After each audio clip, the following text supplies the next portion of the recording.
Is where we start the hour. New York Times congressional reporter Luke Broadwater is back. Also joining us, former RNC chairman and MSNBC political analyst Michael Steele's here. Katie Benner joins us as well. She's the New York Times Justice Department reporter, also an MSNBC contributor. And David Plouffe is here, former campaign manager for President Obama, also an MSNBC political analyst. Luke, I'm going to start with you. If you weren't standing here, I picture you with your ear pressed against the hearing room where Pat Cipollone is testifying. After much ado, public and private pressure campaign aimed at soliciting his testimony, which, as we understand, he's providing today. Yeah, they're still in there. They just took a break about half an hour ago and went back in.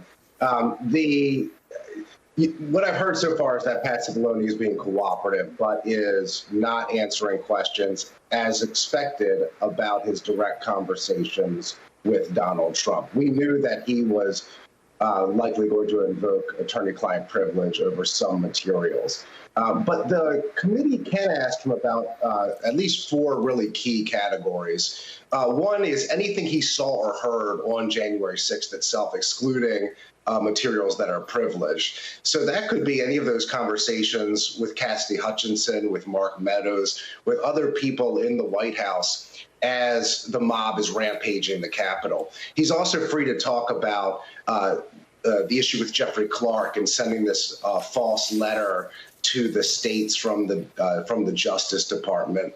He's free to talk about conversations with members of Congress and also the role John Eastman played with plans to overturn the election. So there's a lot of ground here to till for the Select Committee, and he's been in there since a little after 9 a.m. So I think that they are covering a lot of ground as it's still going on. I don't have all those categories, but I have a few of them. And I want to play for you, Katie Benner, some of the testimony where Pat Cipollone has very much been put in the room by the other very high-level witnesses. This is Deputy Acting Attorney General Richard Donoghue. All anyone is going to think is that you went through 2 attorneys general in 2 weeks until you found the environmental guy to sign this thing. And so the story is not going to be that the Department of Justice has found massive corruption that would have changed the result of the election. It's going to be the disaster of Jeff Clark. And I think at that point, Pat Cipollone said, yeah, this is a murder-suicide pact, this letter. Pat Cipollone weighed in at one point, I remember saying, that letter that this guy wants to send, that letter is a murder-suicide pact. It's going to damage everyone who touches it. And we should have nothing to do with that letter. I don't ever want to see that letter again. And so we went along those lines.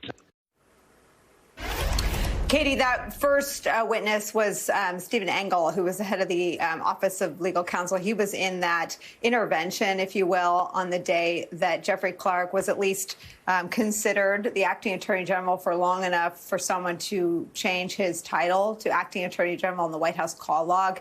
He's been described as having really the most descriptive term for what Trump tried to do that day, a murder-suicide pact. Talk about how much the committee already knows from Mr. Engel, Donoghue, and Rosen, as well as his deputy White House counsels, Mr. Philbin and Mr. Hirschman.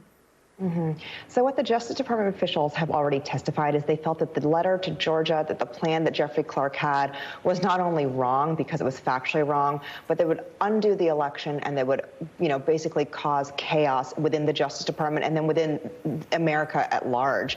But what Cipollone is saying, which I think is interesting, the committee will really want to press on, is this idea of whether or not it was legal. It wasn't just a murder-suicide pact. It was a letter he never wanted to see again. It was something he did not want put in front of him.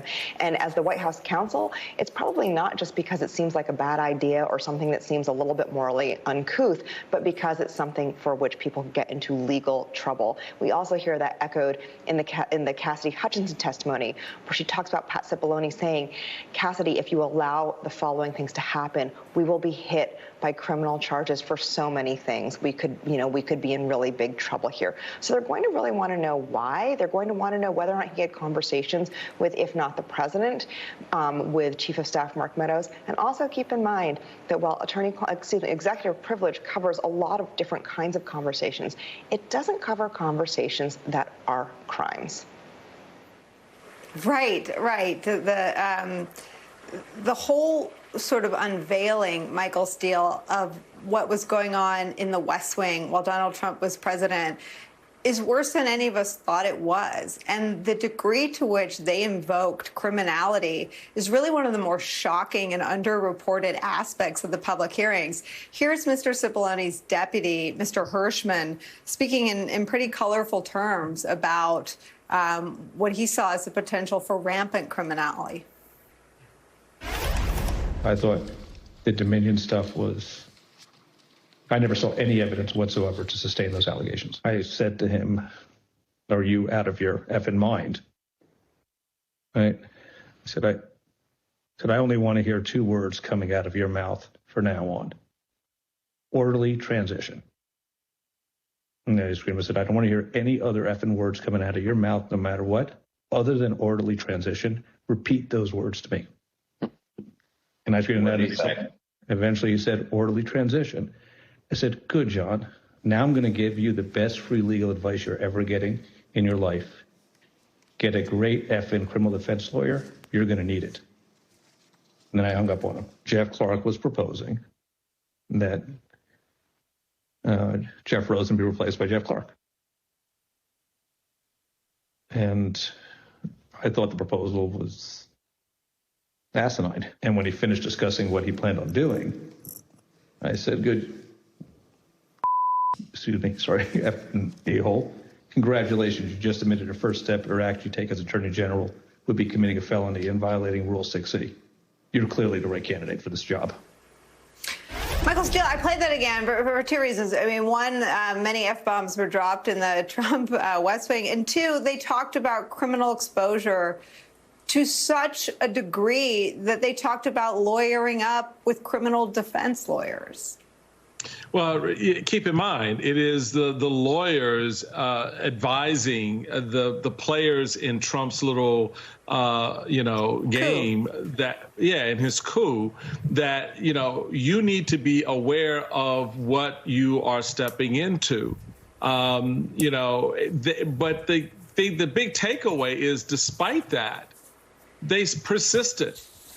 Despite that, they still persist. Donald Trump is out here having rallies right now, persisting in that coup. And so this is a very interesting moment for the January 6th committee to have Cipollone in the room, to dance, yes, around the pinhead of, executive privilege and attorney-client privilege such that it may apply. But I think you can get him to fill in some very important lanes of the narrative. And I think he realizes that, because those lanes have largely started to be filled in by folks like Cassidy, Hutchison, and others who, as you started, put out a very stark view of this, right, and kind of laid it bare. Mm-hmm. So you either step into the room to put your color on it and to say, okay, this is what we advise and how we, like Mr. Hirsch was like, we were telling people you better get a good lawyer, because if you do this, it's going to be a problem.